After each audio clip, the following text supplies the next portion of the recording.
હવે આ ransomware attack વિશે મેં સાંભળેલું છે, તો આ શું છે અને લોકો એમાં કેવી રીતે ફસાય છે? એ તમારા અકાઉન્ટમાં તમારું જે કમ્પ્યુટર છે એનો જે ડેટા છે તેને લોક કરી દે છે અને પછી ડિજિટલ જમાનામાં મોબાઈલ એન્ડ્રોઈડ હોય કે પછી iOS હોય, કોઈ પણ હોય, વોટ્સઅપ બધાના ફોનમાં હોય છે. તમારા જે બી ઓડિયો વિડીયો ફાઇલ્સ કે SMS એ ટેક્સ્ટ હોય કે પછી ઇમેજીસ હોય, તો આ બધી વસ્તુ જે છે it is a public information. અત્યારે વોટ્સઅપ ઉપર અમુક એવા ફોટા પણ લોકો મોકલતા હોય છે જેમ ન મોકલવા જોઈએ. સાથે એમાં બીજો એક ફીચર છે કે ઓલું વન ટાઈમ વ્યૂ વાળું. તમે મને એવો કોઈ પિક્ચર મૂક્યો કે મોકલો કે જે વન ટાઈમ વોચેબલ પિક્ચર છે, કે મેં એનો સ્ક્રીન રેકોર્ડિંગ કરી શકે છે, લોકો સ્ક્રીનશોટ્સ લઈ શકે છે. સી, આપણે પહેલાં તો એક વસ્તુ કહી દઈએ કે આ જે આપણું સેશન છે ને તે એજ્યુકેશનલ પર્પઝ માટે છે.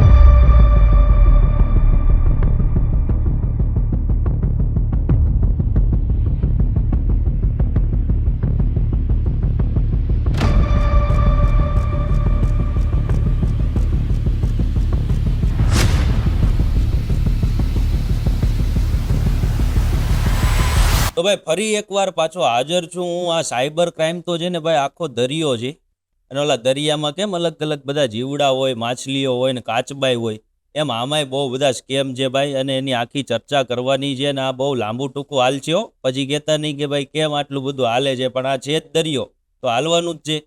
તો સાહેબ, સૌથી પહેલો પ્રશ્ન મારો એ છે કે આ દુનિયામાં સૌથી પહેલા સાયબર ક્રાઇમ ક્યારે થયો હતો, કેવો થયો હતો ને એમાંથી હું શીખવા મળ્યું, એ મારે પહેલા તો ખાસ જાણવું છે.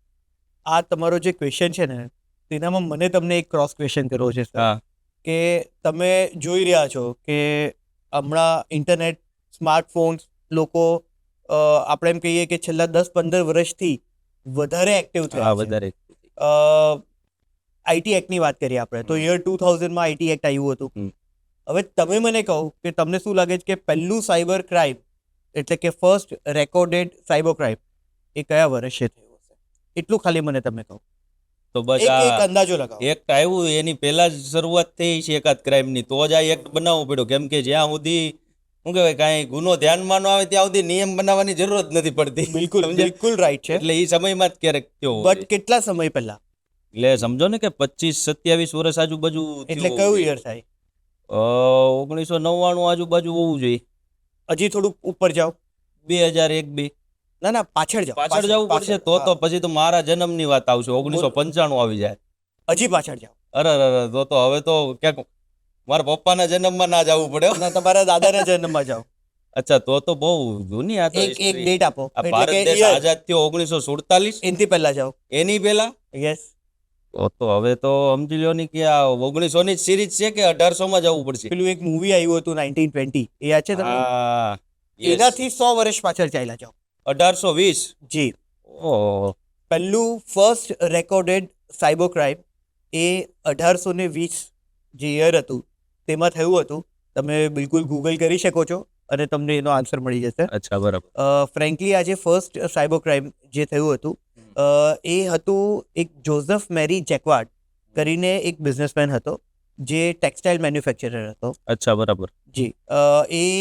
એણે એનામાં એક નવું ઇનોવેશન આપ્યું હતું કે એની જે ટેકનોલોજી હતી લૂમ્સની, તે ઓટોમેટિકલી મશીન દ્વારા કરવામાં આવતી હતી. એક નવી જ વસ્તુ એણે ઇન્ટ્રોડ્યુસ કર્યા હતા, થોડાક લૂમ્સ રિલેટેડના મશીન્સ.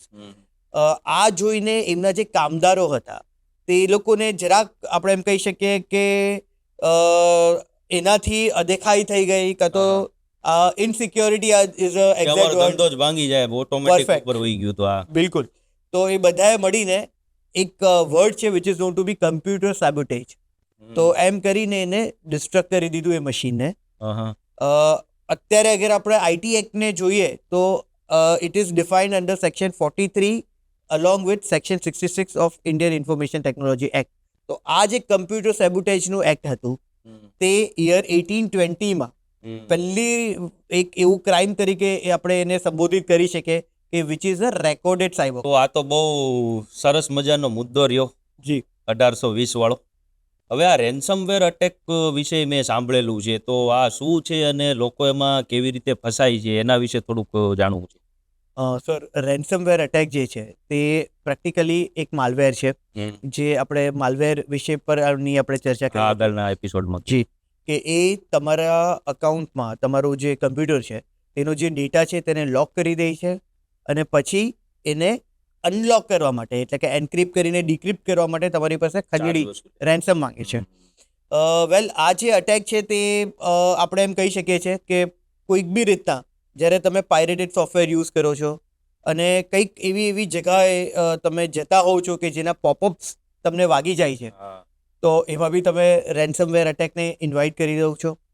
આ બધામાં રિસેન્ટલી અગર આપણે વાત કરીએ તો સાઉથ આફ્રિકાની એક સિટી છે કે જેની જે વેબસાઇટ હતી તેને ક્રિમિનલે રેન્સમવેર અટેકથી આપણે એમ કહી શકીએ છીએ કે એન્ક્રિપ્ટ કરી દીધી. હવે એક રેન્સમ માંગ્યું એને ડિક્રિપ્ટ કરવા માટે. આ વસ્તુ ઉપર યુએસની જે મ્યુનિસિપાલિટીઝ છે તેનું એક ઓબ્ઝર્વન્સ છે. એ લોકોનું એવું કહેવું છે કે અગર તમે રેન્સમવેર જ્યારે તમારી ઉપર અટેક થતું હોય છે તો ત્યારે તમે એ લોકોને રેન્સમ નથી આપતા અને તમે જાતે એનો જે ડેટા છે તે પાછો લેવો છો. તો આ વસ્તુનો જે કોસ્ટ છે તે રેન્સમનો જે ક્વોન્ટમ ઓફ કોસ્ટ છે તેનાથી 3 ગણો વધારે કોસ્ટ થઈ જાય છે. અચ્છા, બરાબર. તો આમાં તો સીધી જ વાત છે કે એને પૈસા આપો તો સસ્તું પડે, નગર અઘરું પડી જાય અમુક. રાઈટ. બટ હવે અગર તમે એવો સિનેરિયો વિચારો કે જેમાં કોઈ થર્ડ વ્યક્તિ જેને તમે જોઈ બી નથી શકતા જે તમારી ઉપર અટેક કરે છે રેન્સમવેરનો, એ બિટકોઇનના ફોર્મમાં કોઈ ખંડણી માંગે છે એટલે તમે એને ટ્રેક બી નહીં કરી શકતો. તો પછી અગર તમે એને ખંડણી આપી દો છો પછી બી એમણે તમારા અકાઉન્ટને નહીં ખોલ્યું તો તમે શું કરશો? હા, ઈ યારો લોચાવાળું થઈ જાય કે પેલા પૈસા લઈ લીધા પછી એમ કે હજી કામ નહીં થાય તમારું. બિલકુલ. તો એના માટે આપણે એટલું જ કરીએ કે ટાઈમે તમારા ડેટાને બેકઅપ કર્યો એના પોર્ટેબલ ડિવાઇસ, જેમ આપણી પહેલાં વાત કરી કે ડેટા ડિસ્કમાં અલગથી જેને તમે ઇન્ટરનેટ સાથે જે કનેક્ટેડ નહીં હોય તેવી રીતે એનું બેકઅપ ટાઈમ ટુ ટાઈમ લઈ લો. એ તમને કાલે મોટા કોસ્ટથી બચાવી લે. કારણ કે ક્લાઉડમાં અગર તમે કર્યું અને બીજો એટેક તમને ત્યાં જ પડ્યો તો શું કરશો? તો મતલબમાં હાર્ડ ડ્રાઈવમાં ગમે ને આપણો જે મહત્વનો ડેટા છે એને સેફ રાખવું એ જ મેન સેફટી છે, જે ઇન્ટરનેટ સાથે કનેક્ટેડ નહીં. બાકી આ લોકો તો ગમે ત્યારે જી બિલકુલ તમારું. અને અગર તમે ફ્રીક્વન્ટ યુઝર હો પાયરેટેડ સોફ્ટવેરના તો તમે પેલું મૂવીઝમાં જોવો છો કે ગોળી ચાલતી હોય છે ને પોતાની જાતે બચાવો છો એવી રીતથી સિનેરિયો થઈ જશે. બરાબર. ઓકે, તો આ વસ્તુ થઈ શકે છે. અત્યારે છે ને ડિજિટલ જમાનામાં મોબાઈલ એન્ડ્રોઈડ હોય કે પછી iOS હોય કોઈ પણ હોય, વોટ્સઅપ બધાના ફોનમાં હોય છે અને મોટા ભાગના સ્કેમ જોવા જાવ તો ભલે સ્કેમ અલગ અલગ પ્રકારના હોય પણ વચ્ચે ક્યાંક ને ક્યાંક વોટ્સઅપ ઇન્વોલ્વ હોય. તો આ વોટ્સઅપ સ્કેમ વિશે તમારું શું કહેવું છે? વોટ્સએપ જે છે ને સર, એમાં અત્યારે હું એમ કહીશ કે ઘણા બધા લોકોએ પોતાના જે જોબ કરતા હોય છે તેના જે ગ્રુપ્સ હોય તે બી વોટ્સએપ પર લઈ લીધા છે. એટલે પ્રોફેશનલી એ લોકો વોટ્સએપને યુઝ કરે છે. Frankly it is a different app all together. એટલે કે તમારા પાસે અગર તમારા કંપનીના કોઈ સેન્સિટિવ ડેટા તમે શેર કરતા હો ફાઇલ્સ તરીકે તો એ તમે કોઈ બીજાના થર્ડ પાર્ટી એપમાં આવી ડેવલપર્સ જેના બીજા છે એવી એપમાં તમે કેમ આપો? ફ્રેન્કલી અત્યારે આપણે તમે બિલકુલ કહેતા હશો કે અત્યારે વોટ્સઅપમાં એન્ડ ટુ એન્ડ એન્ક્રિપ્શન છે, તમે સાંભળ્યું હશે. બટ મારા હિસાબથી અત્યારે એવા કોઈ લોકો નહીં હશે કે તો બહુ જ ઓછા લોકો હશે કે જેણે વોટ્સએપના ટર્મ્સ અને કન્ડિશન વાંચ્યા હોય. બરાબર છે, અમે નથી વાંચ્યા. તો ફ્રેન્કલી વોટ્સએપના ટર્મ્સ એન્ડ કન્ડિશન અગર તમે વાંચો તો એમાં ફ્રેન્કલી લખ્યું છે કે તમારા જે બી ઓડિયો, વિડીયો, ફાઇલ્સ કે SMS એ ટેક્સ્ટ હોય કે પછી ઇમેજીસ હોય તો આ બધી વસ્તુ જે છે it is a public information. એટલે કે એ તમારી પ્રાઇવેટ ઇન્ફોર્મેશન નથી. એટલે ક્યારે બી તમારા ઇન્ટરનલ કન્વર્ઝેશન્સ હોય કે તમારા ફોટો વિડીયો ટ્રાન્સફર્સ હોય તે કોઈ પણ લો એન્ફોર્સમેન્ટ એજન્સીઝના વ્યક્તિ કંપની પાસેથી મંગાવી શકે છે, જોઈ શકે છે in the form of metadata. જી. તો સાહેબ આમાં તો એક અલગ જ મુદ્દો ખુલીને આવે છે. અત્યારે વોટ્સઅપ ઉપર અમુક એવા ફોટા પણ લોકો મોકલતા હોય છે જેમ ન મોકલવા જોઈએ. શોર્ટમાં તો આ પબ્લિક સમજે છે ને તમે સમજતા છો. સાથે એમાં બીજું એક ફીચર છે કે ઓલું વન ટાઈમ વ્યૂ વાળું. તો આપણે અહીંથી એવું લાગે છે કે ભાઈ આ વન ટાઈમ વ્યૂ થઈ ગયો છે, મતલબ કે એક જ વાર જોવાનો પછી આ ડેટા ડિલીટ ક્યાંય મળશે જ નહીં. આવું બધા લોકો માને છે અને હું માનું છું. હમ. તો આ ખરેખર ઈ ડેટા વન ટાઈમ શો થઈ ગયા પછી ડિલીટ થઈ જાય છે કે વોટ્સઅપ પાસે પડ્યો છે ઈ ડેટા? સર આ તો તમે બહુ લાંબી વાત કરો છો હા. કે વોટ્સઅપ પાસે પડ્યો છે ડેટા. એ વસ્તુ એવી છે કે વોટ્સએપ પાસેથી ચલો લો એન્ફોર્સમેન્ટ એજન્સીએ કાં તો કોઈક કોર્ટના ઓર્ડરથી કે કોઈક બી રીતના ડેટા મેટા ડેટાના ફોર્મમાં મંગાવ્યો, આ તો બહુ દૂરની વાત છે. તમે મને એવો કોઈ પિક્ચર મૂક્યો કે મોકલો કે જે વન ટાઈમ વોચેબલ પિક્ચર છે, ભલે આ એ આપણા કોઈ કોન્ટ્રાક્ચ્યુઅલ હા. ઓબ્લિગેશન્સની હા, કાંઈ ઇન્ફોર્મેશન પણ હોઈ શકે. કંઈ બી હોય. હવે એક કોમન સેન્સ તમે વિચારી લો કે મેં એનો સ્ક્રીનશોટ લઈ લીધો, હવે એ ક્યાં વન ટાઈમ વ્યૂ રહ્યું? સો આ વસ્તુ બિલકુલથી થઈ શકે છે. સ્ક્રીન રેકોર્ડિંગ કરી શકે છે, લોકો સ્ક્રીનશોટ્સ લઈ શકે છે, તો વન ટાઈમ વ્યૂ તો આવ્યો જ નહીં. ઓકે, આ માની લો કે એમાં છે ને અમુક જગ્યાએ શું કહેવાય વન ટાઈમ વ્યૂમાં સ્ક્રીનશોટ નથી પડતા, પણ એક બીજો ઈ રસ્તો છે ઉપર કે બીજો ઉપરથી photo ફોન લઈને લો. પાડી લે ફોટો. તો ના શું ફ્રેન્કલી કરવાનું? છે ને તમે આ જે કહું છો ને તે તમે હેન્ડલી એટલે કે મેન્યુઅલી તમે પાડવા જાઓ તો નથી પડતા. હવે સી આપણે પહેલા તો એક વસ્તુ કહી દઈએ કે આ જે આપણું સેશન છે ને તે એજ્યુકેશનલ પર્પઝ માટે જ છે. હા, બિલકુલ. આપણે કોઈને ક્રાઇમ શીખાડતા નથી, બટ ક્રાઇમ તમારી પર નહીં નહીં થાય થાય એના તેની માટે અમે તકેદારી પ્રયાસ રખાવી કરીએ. છે. Yes. સો અગર તમને એનો સ્ક્રીનશોટ લેવો હોય તો એ બહુ ઇઝી છે. બહુ બધા સ્ક્રીન રેકોર્ડિંગ હા, સોફ્ટવેર right. હોય છે જે Software આવી બેકગ્રાઉન્ડમાં રન કરે છે. તમે એ કરી દો તો એ સ્ક્રીન રેકોર્ડિંગ થઈ જશે, પછી સ્ક્રીનશોટ લઈ લો, કાં તો હવે તો તમારું સાહેબ, રેકોર્ડિંગ જ આવી ગયું. સ્ક્રીન રેકોર્ડિંગ તો ઠીક છે, પણ હવે તો એવાય સોફ્ટવેર આવી ગયા છે કે મારા મોબાઈલની અંદર હું શું જોઉં છું એટલે કે આખી સ્ક્રીન કોઈ ત્રીજા વ્યક્તિના ફોનમાં દેખાય છે. Mirror, પ્લસ પ્લસ મારો કેમેરો ચાલુ જ નથી મારા ફોનમાં, તો તેમ છતાંય મારા કેમેરાનું આગળ પાછળના કેમેરાનું એક્સેસ પણ કોઈ થર્ડ પાર્ટી કે કોઈ ત્રીજા See, આ જે વસ્તુ તમે કહો છો ને તે બહુ ચેલેન્જિંગ અને બહુ ફેક્ટ વાત છે.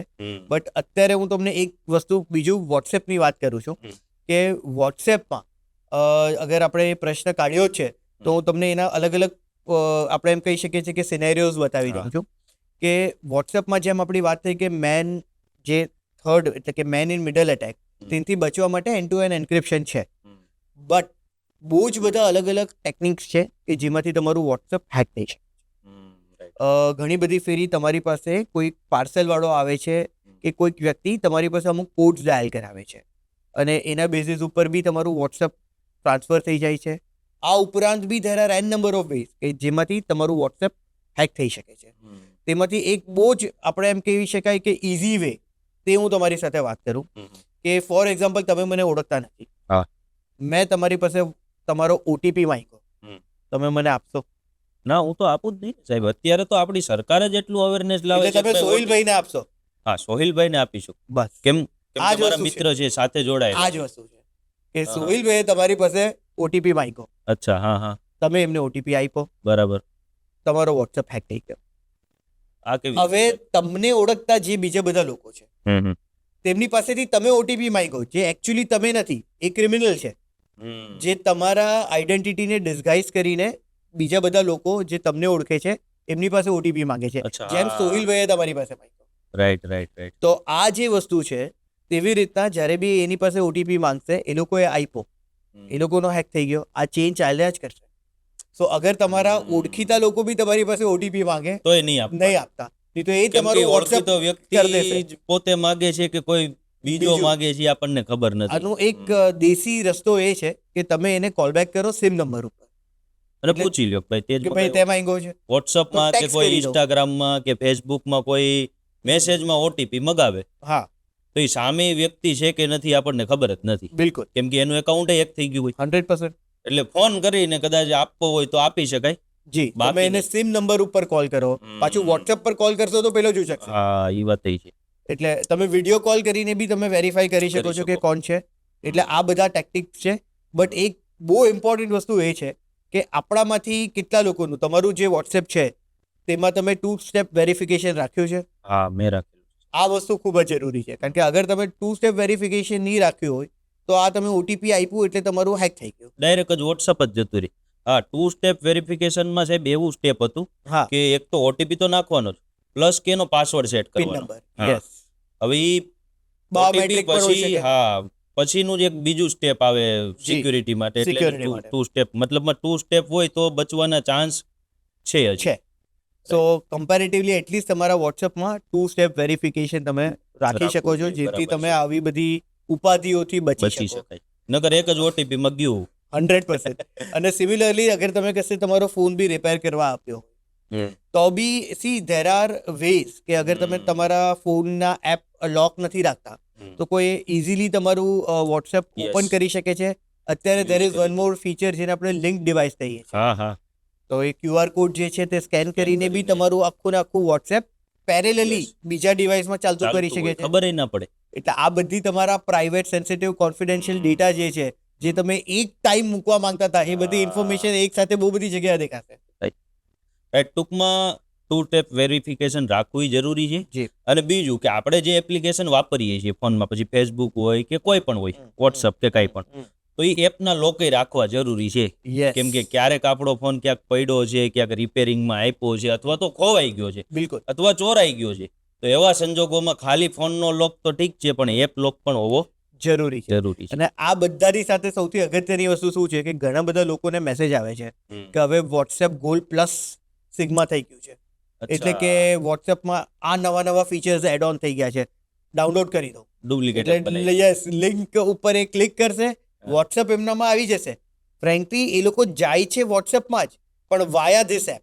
એટલે આ લોકોને બી એ બધો એક્સેસ મળશે જે વોટ્સએપના ડેવલપર્સને મળતો હોય છે. Right. પણ વચ્ચે આ વ્યક્તિ હશે, એટલે ત્યાં બી તમારા પ્રાઇવેટ સેન્સિટિવ કોન્ફિડેન્શિયલ ડેટા જે છે તે કોમ્પ્રોમાઇઝ થઈ જાય. તો કંપનીની જે પ્રોપર વેબસાઇટ છે ત્યાંથી જ એપ ડાઉનલોડ કરવી જોઈએ. એન્ડ્રોઈડ વાળા માટે there is Google play store, હા અને iOS માટે there is Apple play store, કે હા. જેમાંથી તમે એના એપ જે છે તે ડાઉનલોડ download કરવા જોઈએ.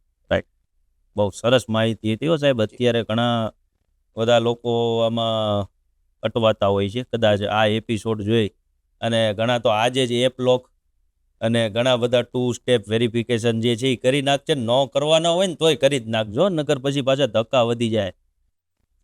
હજી એક વાત હું તમને કહું સર, એક ઓપ્શન હોય છે વોટ્સએપમાં, કદાચ ઘણા બધા લોકોએ આ વસ્તુ ધ્યાન નહીં આપ્યું હશે, કારણ કે તમે વોટ્સએપ કરશો ઇન્સ્ટોલ એટલે એમાં એક તમને મેન્શન એ લોકો આપશે કે ઓટો ડાઉનલોડ જે છે તમારા ફોટો વિડીયોઝનો, હા. તો એ જે છે તે અગર તમારું વાઈફાઈ હશે તો જ તો થઈ ઓકે, જાય. Otherwise not. સમજો, આ વસ્તુ બી બહુ અલગ અલગ રીતના મેન્યુપ્લેટ થઈ શકે છે, કારણ કે ઓટો ડાઉનલોડ એટલે કે તમને એટલી બી મહેનત નથી કરવી કે તમે ક્લિક કરીને ડાઉનલોડ કરો. એટલે જે બી મેં તમને મોકલું, સીધું ઇટ કુડ બી વાયરસ થઈ ગયું અફેક્ટ, મને તમને ખાલી વાઈફાઈ જ મોકલવાના છે. સો એને હંમેશા ડિસેબલ રાખજો. That is very. અચ્છા, મતલબમાં કોઈ સ્કેમરે કોઈ એવી ફાઇલ મોકલી દીધી છે, સીટી ડાઉનલોડ થાય ને એક થાય, બિલકુલ. એટલે બેટર છે કે પહેલા એ ફાઇલ જોવો કે ડાઉનલોડ કરવા જેવી છે કે નથી. જી. કેમ કે વાઈફાઈનું સેટિંગ એવું હોય કે ભાઈ વાઈફાઈ પકડ્યું એટલે બધું ડાઉનલોડ, તો એ એક બંધ કરી દેવું જોઈએ. બિલકુલ. અને હમણાં જ આપણી એક વાત થઈ, જે તમે મુદ્દો છેડ્યો હતો, which was in relation two કે ભાઈ તમારો ફોન મિરર થાય છે. હા, આ જે છે તે APK ફાઇલ છે, .apk ફાઇલ કહેવાય. they are practically apps.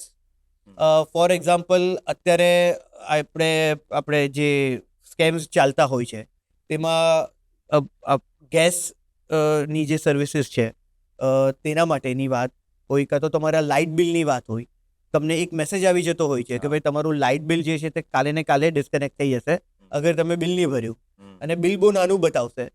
તમે કદાચ ભર્યું બી હોય તો બી તમને એમ થશે કે ચલો આટલું જ છે, તો યાર જોવાનું. ને એ લોકો જ તમને કહેશે કે ભાઈ અમે તમને કઈ ઓટીપી અમને જોઈતું જ નથી, તમે જાતે જ તમારું જે બી બિલ છે તે તમે આ લિંકથી ભરી દો. કરી દેજો. હવે તમે એ લિંક ઉપર ક્લિક કરો છો, તમે ક્યાં તો તમારા ફોનની અંદર ઇન્વાઇટ કરો છો એપ્લિકેશનને, જે એકચ્યુઅલી હશે મિરરિંગ એપ્લિકેશન.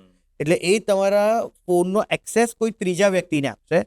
એટલે હવે એ વ્યક્તિ તમારા, આપણે એમ કહી શકીએ છીએ કે ગેલેરીને, તમારા કેમેરાને, તમારા જે ડોક્યુમેન્ટ્સ છે તેને, એ બધા વસ્તુને તો જોઈ જ શકશે, પણ આ બધાની સાથે તમારો ઓટીપી જે તમારા એસએમએસમાં છે એને બી જોઈ શકશે. Yes, right.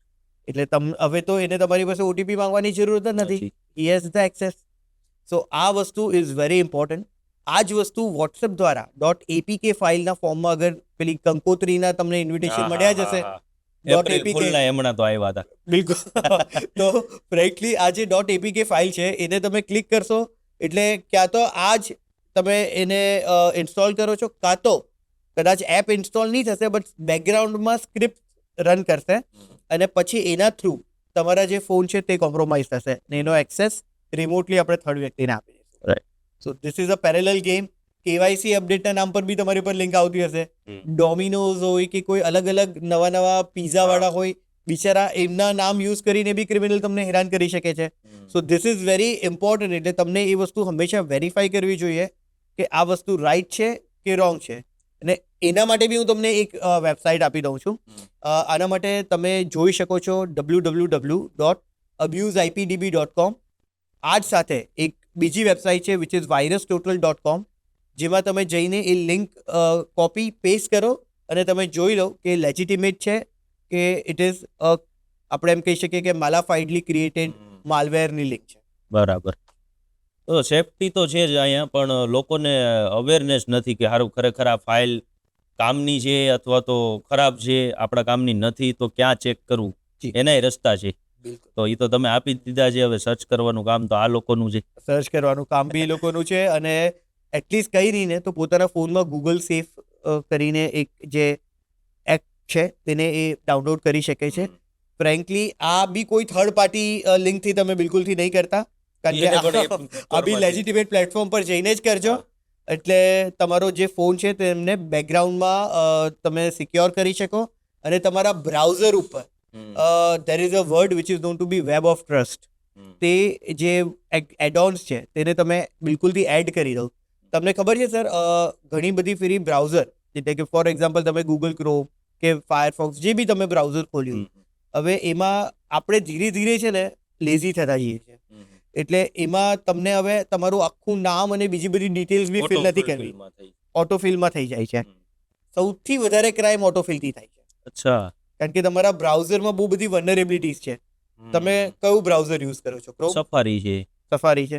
હવે છેલ્લે તમે એને અપડેટ કરે કહ્યું, ક્યારે કોઈ લોકો એપને અપડેટ કરી દે છે પણ બ્રાઉઝરને અપડેટ નથી કરતા.